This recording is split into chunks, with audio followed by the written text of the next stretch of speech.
पिछले एपिसोड के आखिर में हमने देखा था कि गू यूए अकादमी ज्वाइन कर चुकी थी। अब आगे देखेंगे।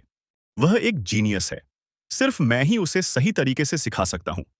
मुझे उम्मीद है कि डायरेक्टर लॉन्ग मुझे आपका समर्थन देंगे और भविष्य में चाहे जो भी हो, यह सुनिश्चित करें कि वह मेरी ही क्लास में रहे। लॉन्ग हेंगशू अब खुद को रोक नहीं पाए और पूछ बैठे, एलिमेंटलिस्ट, ये किस तरह का मार्शल सोल है?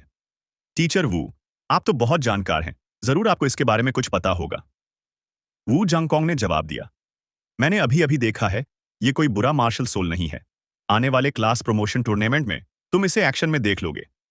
वू जंगकोंग के मुंह से क्लास प्रमोशन टूर्नामेंट का जिक्र सुनते ही लॉन्ग हेंगसू ने कहा, सीएशे को तुम्हारी क्लास में इसलिए डाला गया था ताकि इस टूर्नामेंट में तुम्हारी क्लास से कुछ खास देखने को मिले। आखिरकार, जब सबसे कमजोर क्लास अपनी ताकत बढ़ाती है, तो उससे ऊपर वाली क्लास भी और मेहनत करने लगती है। इस क्लास प्रमोशन टूर्नामेंट का मकसद ही यही है कि बच्चों के सम्मान और गर्व की भावना का इस्तेमाल करके उन्हें और ज्यादा मेहनत करने के लिए प्रेरित किया जाए। टीचर वू, क्या तुमने तय कर लिया है कि इस टूर्नामेंट में किन छात्रों को भेजोगे? हाँ, मैंने इसके बारे में सोच लिया है। जब वू जांगकोंग वापस अपनी क्लास में आए, तब तक दौड़ लगाने का काम खत्म हो चुका था। सब लोग यहां इकट्ठा हो जाओ। क्लास 5 के सारे छात्र मैदान के बीचों बीच ऐसे आकर खड़े हो गए जैसे कोई अनुभवी सेना हो। आज की सुबह की ट्रेनिंग यहीं खत्म होती है। अब तुम सब जा सकते हो। गू यूए, तुम रुको। आखिरकार खत्म हुआ। लगभग उसी पल सारे छात्र अपने अपने डॉर्म की तरफ भाग गए। आखिर उन्हें आराम करने का समय मिल ही गया था। ट्रेनिंग की वजह से गू यूए का छोटा सा चेहरा पहले से ज्यादा लाल हो गया था। मैं वू जांगकोंग हूं, तुम्हारी क्लास का इंचार्ज। टीचर, ये तुम्हारे डॉर्म की चाबी है और ये तुम्हारी यूनिफॉर्म और किताबें हैं। आज से तुम आधिकारिक रूप से क्लास 5 की छात्रा हो। धन्यवाद, टीचर वू। गू यूए ने वू जांगकोंग से सामान ले लिया। ठीक है, थोड़ा आराम कर लो। दोपहर में क्लास फिर से शुरू होगी। जेशे ने टैंग वुलिन को तेजी से पकड़कर डॉर्म की तरफ खींच लिया। तुम इतनी जल्दी क्यों कर रहे हो? जो कहना है साफ साफ कहो। टैंग वुलिन को साफ समझ आ रहा था कि जेशे के पास कुछ कहने को है। निश्चिंत रहो, मैं फिर से लड़ाई की बात नहीं कर रहा। जेशे ने आंखें घुमाई। मैं तुम्हारी भलाई के लिए ही कह रहा हूं। उस गुयुए को देखा है ना, उससे ज्यादा नजदीक मत रहना। टैंग वुलिन ने हैरानी से पूछा, मैं उसके करीब कैसे हूं? अभी थोड़ी देर पहले तो बस हमारा परिचय कराया गया था। सेशे ने नाक सिकोड़ी। अभी तुम उससे कितनी खुशी खुशी बात कर रहे थे, क्या तुम्हें उस पर दिल आ गया है? टीचर वू ने कहा था कि क्लास प्रमोशन टूर्नामेंट में कम से कम 2 लोग चाहिए होंगे। पहले तो हम थे, लेकिन अब वह आ गई है। क्या तुम्हें लगता है कि तुम उसके खिलाफ जीत सकोगे? टैंग वुलिन ने सिर हिलाया। बिल्कुल नहीं, फिर वही हिस्सा ले लेगी। जेशे की आंखें फैल गईं। तुम बेवकूफ हो क्या? क्लास प्रमोशन टूर्नामेंट में इनाम मिलता है। क्या तुम्हें फर्स्ट विंडो से खाना नहीं खाना? यह खाने की बात आते ही टैंग वुलिन फंस गया। उसने सुबह से कुछ नहीं खाया था। ऊपर से सुबह की ट्रेनिंग ने उसे और भूखा कर दिया था। मुझे लगता है कि टैंग वुलिन और गू यूए साथ में मैच में हिस्सा लेंगे। जो जांगशी अंदर आया और उसने पूरी बातचीत सुन ली थी। जेशे ने खुद की तरफ इशारा किया। तो क्या तुम कह रहे हो कि मैं हिस्सा नहीं लूंगा? जो जंगसी ने समझाया, तंग वुलिन से तुम्हारी 3 लड़ाइयां हुई हैं, जिनमें से 2 में तुम हारे हो और एक में तो तुम्हारे गाल भी सूज गए थे। और आज तुम गू यूए से भी हार गए। फिर तुम्हें क्यों लगता है कि बाहर होने वाला टैंग वुलिन होगा? तुम क्यों नहीं? शुरू से ही उसे जेशे पसंद नहीं था और यह मौका उसके लिए बिल्कुल सही था। जो जंगशी की बात सुनकर सेशे सन्न रह गया। सोचने पर उसे मानना ही पड़ा कि यह सब सच था। उसका चेहरा अजीब तरह से बिगड़ गया। बस करो, दिमाग इस्तेमाल करो। टीचर वू अपने शब्दों से पीछे नहीं हटते। तुम दोनों हिस्सा लोगे और जो हिस्सा नहीं लेगा वह मैं होऊंगा। कम से कम 2 का मतलब यह नहीं कि सिर्फ 2 ही होंगे, 3 भी हो सकते हैं। युन शाओ आखिरी में डॉर्म में दाखिल हुआ। उसके चेहरे पर बेबसी थी और उसकी नजरें जैसे पूछ रही हों कि तुम लोगों का दिमाग कहां चला गया है। टैंग वुलिन ने पेट सहलाया। कितने लोग हिस्सा लेंगे यह जरूरी नहीं है। जरूरी यह है कि मुझे बहुत भूख लगी है, मुझे खाना है। दोपहर की क्लास शुरू होने से पहले ईस्ट सी एकेडमी में एक और कहानी बन रही थी। एक खास ग्लटन गॉड ने एक नया रिकॉर्ड बना दिया था। छात्रों की अजीब नजरों का टैंग वुलिन को अब कोई असर नहीं होता था। वह उन्हें अनदेखा करते हुए डाइनिंग हॉल में बड़े बड़े कौर लेकर खाने में लगा रहा। इत्तेफाक से दोपहर के खाने में फिर से बड़े बंस थे। टैंग वुलिन के डॉर्म के बाकी साथी तब हैरान रह गए जब उन्होंने देखा कि वह एक के बाद एक बड़े बन पेट में डालता जा रहा है।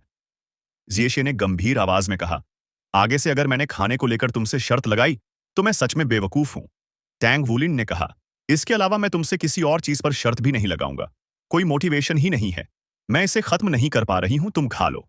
तभी बगल से आवाज आई और एक बड़ा सफेद बन टैंग वुलिन की प्लेट में रख दिया गया। टैंग वुलिन ने सिर उठाकर देखा। यह तो गुयुए थी। उसने अब अकादमी की यूनिफॉर्म पहन रखी थी और आसपास के छात्रों जैसी ही लग रही थी। धन्यवाद। टैंग वुलिन ने उसकी तरफ सिर हिलाया। जो भी उसे खाना देता था उसके लिए उसके मन में अपने आप अच्छे भाव आ जाते थे। गुयुए ने सिर हिलाया और वहां से चली गई। जो जंगसी चुपके से टंग वुलिन के पास आया। वुलिन, मुझे तो लग रहा है कि उसे तुम पसंद आ गए हो।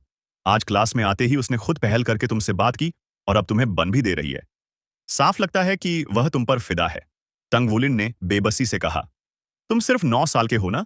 तुम्हारे दिमाग में कैसी बातें चल रही हैं? जो जंगशी बोला, पिछले कुछ दिनों से मैं सोच रहा था कि तुम्हें कैसे पीटूं, लेकिन अब नहीं सोचता। जब तुम हथौड़ा चला रहे थे तभी से यह ख्याल चला गया। यह देखकर कि वह सवालों से बच रहा है, टैंग वुलिन फिर से बड़े कौर लेकर बन खाने लगा। दोपहर की क्लास में फिर से शारीरिक ट्रेनिंग शुरू हुई, जो सुबह से भी ज्यादा सख्त थी। थ्योरी और नॉलेज क्लास कहां चली गई?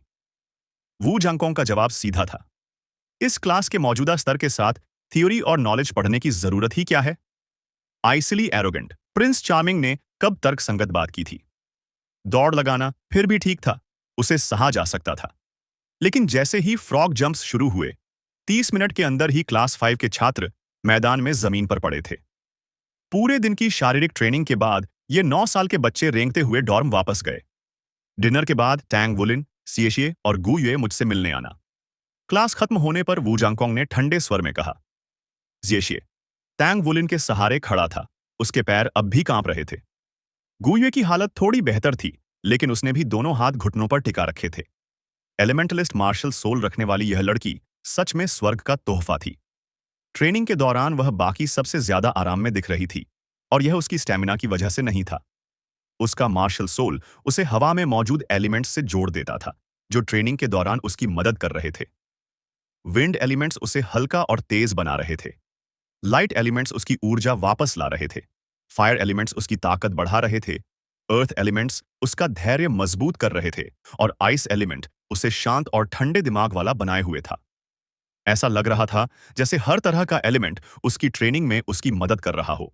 डिनर के बाद टैंग वुलिन लगभग जिएशिए को घसीटते हुए मैदान तक ले गया। जिएशिए तो बीच में ही वापस जाने वाला था। जब वे वहां पहुंचे तो गुयुए पहले से मौजूद थी, और वह भी काफी तरोताजा लग रही थी। शाम हो चुकी थी और सूरज की आखिरी किरणें आसमान को गहरे लाल रंग में रंग रही थीं। उस रोशनी में गुयुए के नाजुक चेहरे की खूबसूरती और उभर कर दिख रही थी। वू जांगकोंग ने काले रंग का ट्रेनिंग सूट पहन रखा था, और उसका चेहरा हमेशा की तरह सख्त था। थोड़ी दूरी पर एडवांस्ड एकेडमी की लड़कियां छोटे छोटे समूह में खड़ी थीं, और उनकी नजरें वू जांगकोंग पर टिकी हुई थीं। तुम तीनों मेरे साथ आओ। जैसे ही उसने उन्हें अपनी तरफ आते देखा, वू जांगकोंग मुड़ा और आगे बढ़ गया। तीनों उसके पीछे पीछे अकादमी के अंदर गहराई तक चले गए। वू जांगकोंग उन्हें अकादमी के पीछे की ओर ले गया और एक इंडोर ट्रेनिंग ग्राउंड में ले आया। यह वही जगह थी जिसकी उसने दिन में लॉन्ग हेंगसू से मांग की थी। टीचिंग ऑफिस में लॉन्ग हेंगसू के काम का समर्थन करने और वहां कोई परेशानी न खड़ी करने का वादा करने के बदले में लॉन्ग हेंगसू ने वू जांगकोंग की मांग मंजूर कर ली थी। टीचिंग ऑफिस का एक डायरेक्टर होने के नाते वह एडवांस डिपार्टमेंट के डायरेक्टर के साथ भी जुड़ा हुआ था। वू जांगकोंग की एडवांस डिपार्टमेंट के डायरेक्टर से इतनी भयानक बहस हुई थी कि उसने उसका एक पैर तक तोड़ दिया था। इसी वजह से उसे इंटरमीडिएट एकेडमी में भेज दिया गया था। अगर वह टीचर वू के साथ अच्छे रिश्ते बना लेता तो उसे प्रेसिडेंट की तरफ से काफी बोनस मिल सकता था। लॉन्ग हेंगशू के स्वार्थ वू जांगकोंग के लिए मायने नहीं रखते थे, जब तक उसका मकसद पूरा हो रहा था। अगर गुयुए न होती तो वह लॉन्ग हेंगशू के साथ इतनी आसानी से समझौता भी नहीं करता, और माफी की बात तो दूर थी। लेकिन इस बार इंटरमीडिएट एकेडमी में आकर उसे 2 ऐसे छात्र मिले जिन्होंने उसे गहराई से प्रभावित किया। अगर उन्हें सही तरह से ट्रेन किया जाए तो उनमें उस जगह पर जाने की पूरी क्षमता थी। जहां तक तीसरे छात्र का सवाल था, वह थोड़ा अजीब मामला था। वह छात्र उसे दिलचस्प तो लगता था, लेकिन बाकी दोनों की चमक के सामने वह काफी फीका था। यही इन तीनों की मौजूदा स्थिति थी। ट्रेनिंग ग्राउंड गोल आकार का था और उसमें सोल बैरियर्स लगे हुए थे। यह जगह ऊंचे स्तर के छात्रों की ट्रेनिंग के लिए बनाई गई थी। अगर किसी की सोल पावर एक निश्चित रैंक तक पहुंच जाए तो खुले मैदान आसानी से खराब हो सकते थे। वू जंगकोंग तीनों को बिल्डिंग के बीचों बीच ले आया। आज से तुम तीनों को रात में मेरे साथ ट्रेनिंग करनी होगी। यह 3 महीने बाद होने वाले क्लास प्रमोशन टूर्नामेंट की तैयारी के लिए है। यह कहते हुए उसने सबसे पहले टैंग वुलिन की तरफ देखा। टैंग वुलिन, तुम्हारा martial soul blue silver grass है। पहले तुम्हें क्लास प्रमोशन टूर्नामेंट के लिए सिर्फ इसलिए चुना गया था क्योंकि मेरे पास कोई और विकल्प नहीं था। अब गु युए आ चुकी है और मैंने उसकी प्रतिभा और ताकत देख ली है। फिर भी मैंने पहले जो कहा था वह नहीं बदलेगा। लेकिन मैं चाहता हूं कि तुम अपनी मेहनत से मुझे साबित करो कि तुम इस मैच में क्लास 5 का प्रतिनिधित्व करने लायक हो। अगर 3 महीने बाद भी तुम मेरी उम्मीदों पर खरे नहीं उतरे तो मैं सिर्फ इन दोनों को भेजूंगा और तुम्हें नहीं। जी। जेशे ने पहले ही उसे यह बात याद दिलाई थी। फिर भी टैंग वुलिन के दिल में भारीपन था। टैलेंट हमेशा से उसके लिए एक कमजोर जगह रही थी। टीचर वू, मैं इस मैच में हिस्सा नहीं लूंगी, इसी पल गुयुए ने कहा। वू जांगकोंग ने उसकी तरफ देखा। गुयुए ने शांत आवाज में कहा, मैं एक नई ट्रांसफर स्टूडेंट हूं और मैं नहीं चाहती कि मेरी वजह से किसी और पर असर पड़े। इसलिए कृपया मुझे इस मैच में शामिल करने का फैसला वापस ले लीजिए। वू जांगकोंग हैरान रह गया।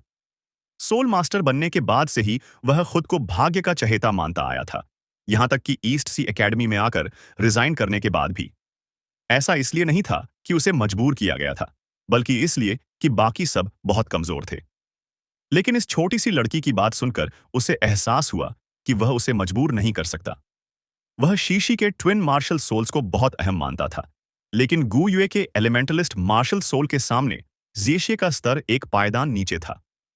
टैंग वुलिन को भी उम्मीद नहीं थी कि गु युए उसके लिए ऐसा करेगी और उसके दिल में उसके लिए आभार आ गया। धन्यवाद गु युए, लेकिन टीचर वू सही कह रहे हैं। ये हमारी क्लास की इज्जत से जुड़ा है और मुकाबले में वही उतरेगा जो सबसे मजबूत होगा। फिर भी निश्चिंत रहिए, मैं भी पूरी मेहनत करूंगा। हिस्सा लेने वालों की संख्या 2 तक सीमित नहीं है। अगर इन 3 महीनों में मैं खुद को काफी मजबूत बना सका तो मुझे लगता है कि टीचर मुझे भी मुकाबले में उतरने देंगे। वू जांगकोंग तांग वुलिन को देखकर हैरान रह गया। इस बच्चे की इमोशनल इंटेलिजेंस वाकई कमाल की थी। उसकी बातों से न सिर्फ उसकी मेहनत दिखी, बल्कि उसने माहौल को भी संभाल लिया। इससे वू जांगकोंग पर उसका अच्छा असर पड़ा और उसके अंक और बढ़ गए। टीचर, इस स्पेशल ट्रेनिंग में हम करेंगे क्या? सिर्फ और ज्यादा फिजिकल ट्रेनिंग तो नहीं होगी, है ना? वू जांगकोंग ने जवाब दिया, बिल्कुल नहीं। जो भी ट्रेनिंग तुम करोगे उसका सिर्फ एक ही मकसद होगा, और वह है ताकत बढ़ाना। ताकत 2 तरह की होती है, हार्ड पावर और सॉफ्ट पावर। मेरी नजर में सारी ताकत एक्चुअल कॉम्बैट से आती है, इसलिए इस स्पेशल ट्रेनिंग में एक्चुअल कॉम्बैट शामिल होगा। इससे तुम्हारी छुपी हुई क्षमता बाहर आएगी और तुम्हें लड़ाई का अनुभव भी मिलेगा। मैं पहले जरूरी बातें समझाऊंगा, फिर ट्रेनिंग शुरू होगी। शेशिए, इस स्तर पर तुम्हारी स्पीड काफी है, लेकिन तुम्हारी फिजिकल फिटनेस कमजोर है और लंबी लड़ाइयों के लिए तुम्हारे पास स्टेमिना नहीं है। इसलिए लड़ाई के दौरान अपनी ताकत का सही इस्तेमाल करना सीखो। तुम्हारा दूसरा मार्शल सोल लोगों को चौंकाने में अच्छा है, लेकिन उसे मनमर्जी से इस्तेमाल मत करना। सिर्फ सही मौके पर ही उसे बाहर लाना। गु युए, आज मैंने तुम्हारे एलिमेंटलिस्ट मार्शल सोल को ध्यान से देखा है। भले ही मैं यह कहना ना चाहता हूं, लेकिन तुम्हारी मौजूदा कल्टीवेशन के हिसाब से तुम्हारा हर एलिमेंट पर कंट्रोल काफी अच्छा है। कल मैं तुम तीनों की स्पिरिचुअल पावर की जांच करवाऊंगा। टैंग वुलिन ने कहा, टीचर, मैं पहले भी स्पिरिचुअल पावर की जांच करवा चुका हूं। वू जांगकोंग ने ठंडी आवाज में उसे बीच में ही रोक दिया। मुझे सिर्फ वही भरोसा है जो मैं अपनी आंखों से देखता हूं। वू जांगकोंग ने गु युए की तरफ देखा और कहा, आगे चलकर मैं चाहता हूं कि तुम अलग अलग एलिमेंट्स को आपस में मिलाने के प्रयोग करती रहो। मैंने पूरे दिन तुम्हारे मार्शल सोल का ध्यान से अध्ययन किया है और इस नतीजे पर पहुंचा हूं कि एलिमेंटलिस्ट मार्शल सोल हर एलिमेंट के साथ कंपैटिबल है। लेकिन क्योंकि इनमें से किसी भी एलिमेंट को सोल रिंग के जरिए अपग्रेड नहीं किया जा सकता, इसलिए वे कभी बहुत ज्यादा शक्तिशाली नहीं बन पाएंगे। फिलहाल तुम्हारा अलग अलग एलिमेंट्स पर पूरा कंट्रोल होना एक बहुत बड़ा फायदा है, लेकिन जैसे जैसे तुम भविष्य में ऊंचे स्तर पर कल्टीवेट करोगी, तब तुम्हें एहसास होगा कि तुम्हारे पास मजबूत सोल स्किल्स की कोई ठोस बुनियाद नहीं है। भविष्य में मिलने वाले सोल रिंग्स सिर्फ तुम्हारे एलिमेंट्स पर कंट्रोल और सोल पावर की ताकत ही बढ़ा पाएंगे। इन हालात में तुम्हारे लिए ताकत का सिर्फ एक ही रास्ता है, तुम्हें और ज्यादा एलिमेंट्स पर नियंत्रण हासिल करना होगा। यह एक ऐसा रास्ता है जिस पर पहले किसी ने कदम नहीं रखा है। लेकिन आज जब मैंने तुम्हें अर्थ और आइस एलिमेंट्स को मिलाकर सीशिए को फंसाते देखा, तब मुझे एहसास हुआ कि अगर तुम अलग अलग एलिमेंट्स को मिलाकर उनकी ताकत को कंट्रोल कर पाई, तो भविष्य में तुम जरूर इस दुनिया की छोटी पर खड़ी हो सकोगी। वू जांगकोंग का यह मूल्यांकन बिल्कुल हल्के में नहीं कहा गया था। साफ था कि वह गुयुए को बहुत महत्व देता था। हाँ, धन्यवाद टीचर। गुयुए ने सिर हिलाया। इसके बाद वू जांगकोंग आखिरकार टैंग वुलिन की तरफ मुड़ा। जहां तक तुम्हारी बात है, सबसे पहला काम जो तुम्हें करना है वह है अपने मार्शल सोल पर और बेहतर कंट्रोल पाना। मैं तुमसे साफ साफ कहूंगा, भले ही तुम्हारा ब्लू सिल्वर ग्रास एक वेरिएंट मार्शल सोल हो, लेकिन आखिरकार वह ब्लू सिल्वर ग्रास ही है। उसकी टेनासिटी तुम्हारे लिए वरदान भी है और अभिशाप भी। अगर तुम उसे पूरी तरह से कंट्रोल नहीं कर पाते, तो उसे कंट्रोल कहना बेकार है। इसलिए तुम्हें खुद को एक control system battle soul master के रूप में विकसित करना चाहिए। इसके अलावा जो हैमर्स तुमने पहले इस्तेमाल किए थे, वे भी अहम हैं। तुम्हारी ताकत एक गिफ्ट है और इस स्तर पर वह बहुत काम आती है। आगे चलकर तुम अपने ब्लू सिल्वर ग्रास के साथ साथ हैमर्स का इस्तेमाल करके अटैक करने की कोशिश कर सकते हो। जी, टैंग वुलिन ने सिर्फ एक शब्द में जवाब दिया। इतना कहने के बाद अब स्पेशल ट्रेनिंग शुरू करते हैं, वू जांगकोंग ने ठंडे लहजे में कहा। जब जिएशे ने सुना कि यह फिजिकल ट्रेनिंग नहीं बल्कि कॉम्बैट ट्रेनिंग है, तो वह तुरंत जोश में आ गया। उसने उत्साह से कहा, टीचर वू, हमारी मैचिंग कैसे होगी? वू जांगकोंग ने जवाब दिया, तुम लोग एक एक करके नहीं आओगे, बल्कि तुम तीनों एक साथ लड़ोगे। तुम्हारा ओपोनेंट मैं हूं। तंग वुलिन, सीसीए और गू युए तीनों के चेहरे एक साथ सख्त हो गए। वू जांगकोंग के खाली हाथ में रोशनी चमकी और एक लकड़ी की तलवार दिखाई दी। मैं सोल पावर या कोई सोल स्किल इस्तेमाल नहीं करूंगा। फिर भी तुम तीनों को पूरी ताकत लगानी होगी। शुरू करो। यह कहते ही वह लकड़ी की तलवार लिए तेजी से आगे बढ़ा और सीधे जेशे की तरफ आ गया। जेशे ने बिजली जैसी रफ्तार से प्रतिक्रिया दी और तुरंत पीछे हट गया। लेकिन वह तलवार जैसे उससे चिपक गई थी। उसकी पीछे हटने की रफ्तार तेज थी, फिर भी लकड़ी की तलवार उससे भी तेज थी। वूह! हवा को चीरती हुई एक भारी आवाज गूंजी। टैंग वुलिन ने हमला कर दिया था। उसने वू जांगकोंग की बातों को दिल से लिया था और तुरंत उस सलाह को अमल में लाया। 1000 रिफाइंड टंगस्टन हैमर उड़ते हुए सीधे वू जांगकोंग की तरफ गया। लेकिन हथौड़े के हैंडल के आखिर में ब्लू सिल्वर ग्रास की एक लता जुड़ी हुई थी, जो टैंग वुलिन से जुड़ी थी। उसे पता था कि सीधे वू जांगकोंग को ब्लू सिल्वर ग्रास से बांधने की कोशिश बेकार होगी। वू जांगकोंग के सोल पावर के स्तर पर वह पल भर में उससे निकल सकता था। और तब टैंग वुलिन की सोल पावर लगभग खत्म हो जाती, जिससे वह दोबारा ब्लू सिल्वर ग्रास इस्तेमाल नहीं कर पाता।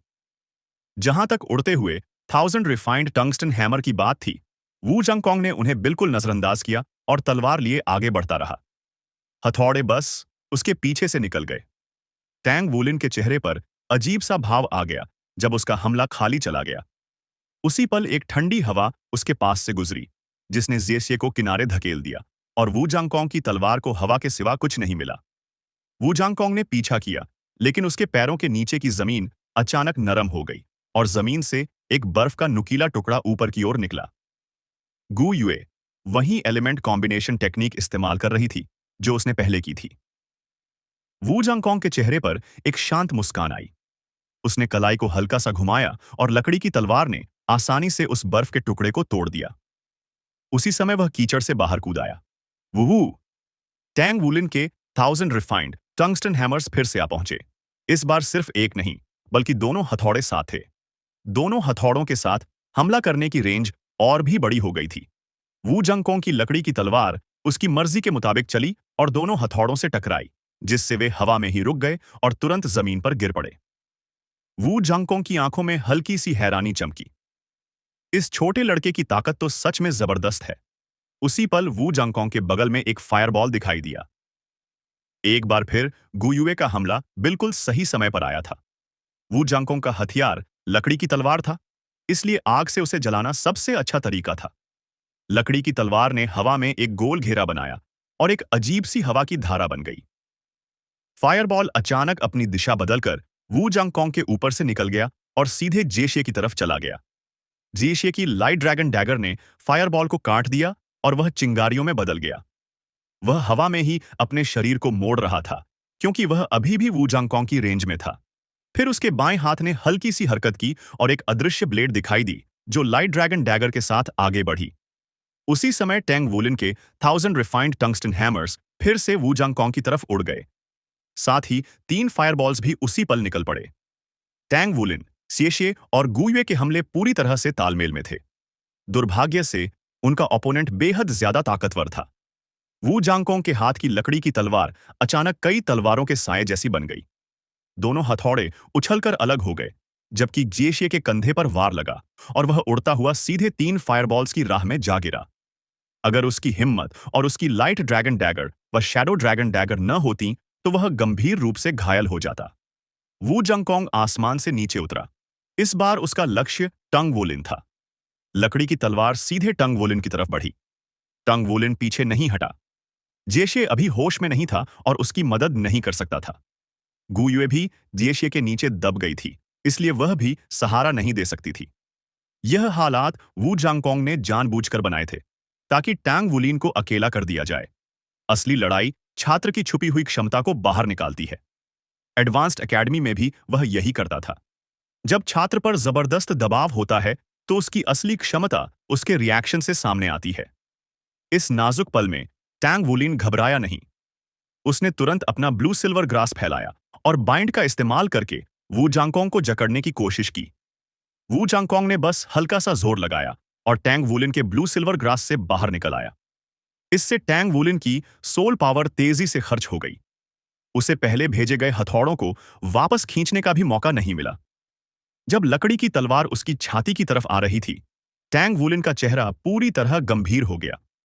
उसे जीशे के साथ हुई पिछली लड़ाई याद आ गई। उस वक्त उसने जीशे को धातु समझकर ही उस स्तर तक लड़ाई जारी रखी थी। अब इसी पल वह वू जांगकोंग को भी धातु मानने वाला था। वह तुरंत एक ऐसी अवस्था में चला गया जहां उसका पूरा ध्यान सिर्फ फॉजिंग पर था। दो धूसर रोशनियां एक साथ चमकीं। उसके दाएं हाथ में एक हथौड़ा प्रकट हुआ जिसने लकड़ी की तलवार को रोक लिया, जबकि उसके बाएं हाथ में बना हथौड़ा वू जांगकोंग की तरफ जोर से पड़ा। डिंग! लकड़ी की तलवार हथौड़े से टकराई और एक साफ धातु जैसी आवाज गूंज उठी। टैंग वुलिन को बस इतना महसूस हुआ कि जबरदस्त ताकत उसके शरीर में दौड़ गई। रिकॉयल की वजह से 1000 रिफाइंड हेवी सिल्वर हैमर उसके पेट से टकराया और उसे पीछे की तरफ उछाल दिया। जब टैंग वुलिन पूरी तरह गहरी एकाग्रता की अवस्था में पहुंचा तो उसका दिमाग बेहद साफ हो गया।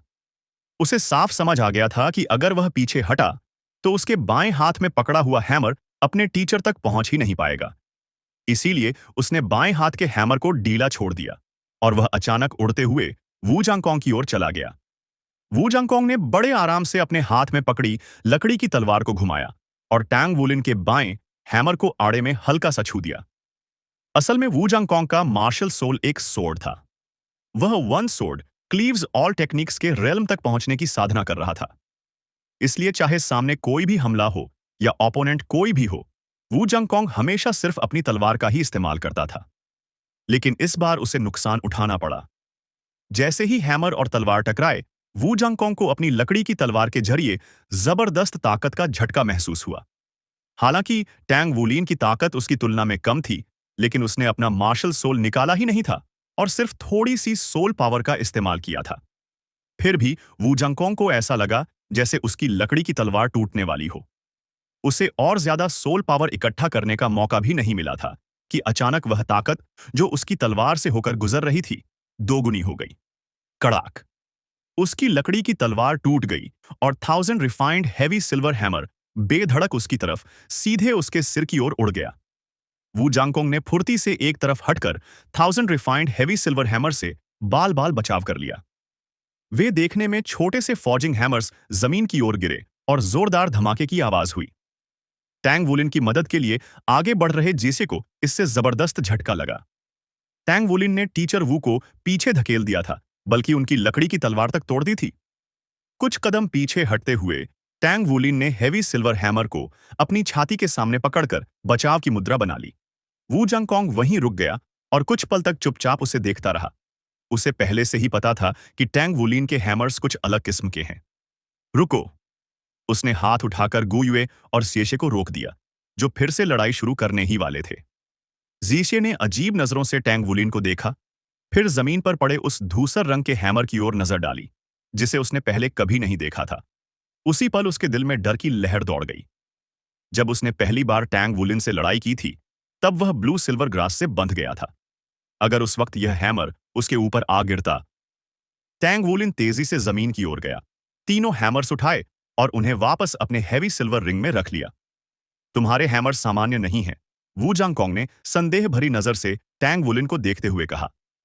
टैंग वुलिन ने जवाब दिया, ये हैमर हैवी सिल्वर से बनाए गए हैं और आम फोर्जिंग हैमर से थोड़े भारी हैं।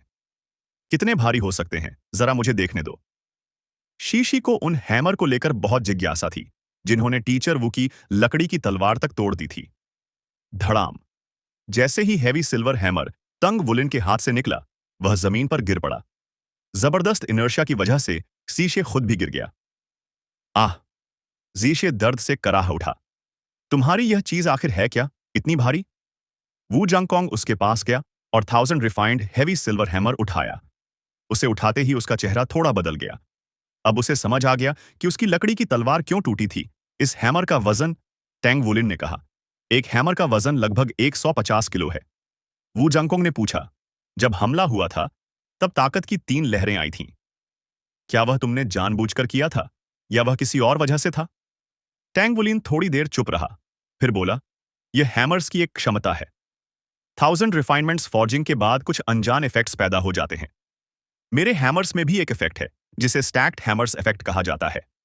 हालांकि वू जांगकोंग को फॉर्जिंग का ज्यादा ज्ञान नहीं था, फिर भी वह समझ गया था कि ये हैवी सिल्वर हैमर्स बेहद कीमती हैं। उसने हल्के से सिर हिलाया और टैंग वुलिन से पूछा, क्या तुम फॉर्जिंग में बहुत टैलेंटेड हो? हाँ, मैं एक ब्लैकस्मिथ हूं, टैंग वुलिन ने कहा। ब्लैकस्मिथ्स एसोसिएशन से मिले सम्मान को याद करके उसे थोड़ा अच्छा लगा। वू जांगकोंग की आंखों में सोच भरी चमक दिखी। उसने अपना हाथ टैंग वुलिन की तरफ बढ़ाया। आओ, मेरा हाथ पकड़ो। टैंग वुलिन ने उसका हाथ थाम लिया। वू जांगकोंग का हाथ बड़ा था, उंगलियां लंबी थीं, पकड़ ठंडी थी और उसमें जरा भी खुरदरापन नहीं था। पूरी ताकत लगाकर मुझे खींचो, दिखाओ कि तुम्हारी ताकत कितनी है, वू जांगकोंग ने आदेश दिया। ओह, टैंग वुलिन ने जवाब दिया। उसने गहरी सांस ली और दोनों बाजुओं की पूरी ताकत लगाकर खींचने लगा। वू जांगकोंग तैयार खड़ा था। वह ऐसे स्थिर था जैसे जमीन में गड़ा हुआ कील हो, एक बाल तक नहीं हिला। जैसे जैसे टैंग वुलिन अपनी पूरी ताकत लगा रहा था, उसके छोटे से गाल लाल पड़ने लगे। बाहर से भले ही वू जांगकोंग शांत दिख रहा था, लेकिन उसकी आंशिक सोल पावर की तरंगें बता रही थीं कि वह उतना सहज नहीं था। दरअसल टैंग वुलिन को खींचने से रोकने के लिए उसे सोल पावर का इस्तेमाल करना पड़ रहा था। बस, काफी है। कुछ देर बाद वू जांगकोंग ने टैंग वुलिन को रोक दिया। तभी टैंग वुलिन ने खींचना बंद किया। वू जांगकोंग के सख्त चेहरे पर एक अजीब सा भाव आया। उसने टैंग वुलिन के कंधे पर हाथ रखा। क्लास प्रमोशन टूर्नामेंट में तुम तीनों को साथ में लड़ना चाहिए। अगर तुम अपनी ताकत को अभी इसी स्तर तक इस्तेमाल कर पाओ और उसमें हमारी टैक्टिक्स भी जुड़ जाए, तो मुकाबला काफी दिलचस्प होगा। जब टैंग वुलिन और जिएशे वापस डॉर्मेटरी लौटे, तो वे पूरी तरह थक चुके थे। फॉर्जिंग की तो बात ही छोड़ दो, अगर टैंग वुलिन ध्यान की मुद्रा में बैठ भी जाता, तो वही बहुत बड़ी बात होती। अगले दिन से टैंग वुलिन को पूरी तरह फिजिकल ट्रेनिंग क्लासेस से हटा दिया गया। वजह सीधी थी, वू जांगकोंग की फिजिकल फिटनेस तक टंग वुलिन से तुलना नहीं कर सकती थी। टंग वुलिन जैसे टैलेंटेड प्रोडिजी के लिए सामान्य ट्रेनिंग बेकार थी और उसके समय का बेहतर इस्तेमाल किसी और ट्रेनिंग में होना चाहिए था। लेकिन टैंग वुलिन जिस ट्रेनिंग को करने वाला था, वह बिल्कुल भी आसान नहीं थी। उसे अपने ब्लू सिल्वर ग्रास को कंट्रोल करने का अभ्यास करना था। पहली कक्षा की क्लास 5 के बाकी छात्र अब फिजिकल एजुकेशन क्लास को और सहन नहीं कर पा रहे थे। तीसरे दिन तक सब जमीन पर बिखरे पड़े थे। आखिरकार स्केड्यूल को फिर से पहले जैसा कर दिया गया, सुबह फिजिकल ट्रेनिंग और दोपहर में थ्योरी और नॉलेज क्लास। जब फिजिकल ट्रेनिंग आधे दिन की रह गई, तो छात्रों ने राहत महसूस की और किसी ने शिकायत नहीं की। टैंग वुलिन, सीएसीए और गू युए तीनों की स्पिरिचुअल पावर की जांच हुई और नतीजे चौंकाने वाले थे। सीएसीए की स्पिरिचुअल पावर 29 थी, जो उसकी उम्र के हिसाब से अच्छी मानी जाती थी। यह स्पिरिट ओरिजिन के मिड लेवल के करीब थी। टैंग वुलिन की स्पिरिचुअल पावर 44 थी, जो स्पिरिट ओरिजिन रैंक के मिड लेवल में आती थी। उसने अपनी पिछली लेवल के बारे में कुछ नहीं कहा। पिछली बार उसकी स्पिरिचुअल पावर 38 थी, यानी इतने कम समय में उसकी इनर स्पिरिचुअल पावर काफी बढ़ चुकी थी। इन दोनों के नतीजों ने ही वू जंगकोंग को थोड़ा चौंका दिया था। लेकिन गु युए के नतीजों के सामने यह कुछ भी नहीं था। गु युए की स्पिरिचुअल पावर 119 थी, जो स्पिरिट ऑरिजिन रैंक से बहुत ऊपर थी। स्पिरिचुअल पावर की रैंकिंग में स्पिरिट ऑरिजिन सबसे नीचे होता है। जब स्पिरिचुअल पावर 100 से ऊपर पहुंच जाती है तो वह सेकंड रैंक में प्रवेश कर जाती है, जिसे स्पिरिट ओपनिंग कहा जाता है। स्पिरिट ओपनिंग वह अवस्था होती है जहां मन और हृदय आपस में जुड़ जाते हैं, यानी सोच और इच्छा एक हो जाती है। स्पिरिट ओपनिंग रैंक पर पहुंचने के बाद व्यक्ति अपनी स्पिरिचुअल पावर को नियंत्रित करना शुरू कर सकता है और उसे अपने मकसद के लिए इस्तेमाल कर सकता है। इस स्तर पर व्यक्ति 2 येलो स्पिरिट सोल्स या एक पर्पल स्पिरिट सोल का भार सहन कर सकता है। अब वू जांगकोंग को पूरी तरह समझ आ गया था कि गु युए का मार्शल सोल, एलिमेंटलिस्ट, शायद स्पिरिट टाइप मार्शल सोल का एक दुर्लभ वेरिएंट था। उसकी बेहद ज्यादा स्पिरिचुअल पावर और एलिमेंटलिस्ट मार्शल सोल जब आपस में जुड़ते थे तो वह उसे पूरी तरह नियंत्रित कर पाती थी। Spirit system battle soul masters मौजूदा दौर में सबसे दुर्लभ सोल मास्टर्स में से एक थे और सबसे ज्यादा मांग में भी रहते थे। इसकी वजह यह थी कि वे मीचस के साथ बहुत अच्छी तरह तालमेल बिठा लेते थे। इस कारण वू जांगकोंग ने गु युए पर और भी ज्यादा ध्यान देना शुरू कर दिया। बेशक उनकी कठोर ट्रेनिंग दूसरों से अलग नहीं होने वाली थी। आइसिली एरोगेंट प्रिंस चार्मिंग की नजर में आना मतलब और भी ज्यादा मेहनत। इस तरह एक हफ्ता जल्दी ही बीत गया। टैंग वुलिन को मंग तियन की वर्कशॉप जाने का वक्त ही नहीं मिला और इसलिए वह अपने फोर्जिंग टास्क भी पूरे नहीं कर पाया। तो चलिए इस वीडियो को यहीं समाप्त करते हैं। अगर वीडियो अच्छी लगी हो तो लाइक जरूर करें, अपने विचार कमेंट में लिखें और आने वाले नए एपिसोड के लिए चैनल को जरूर सब्सक्राइब करें। अगले वीडियो में फिर मुलाकात होगी। धन्यवाद।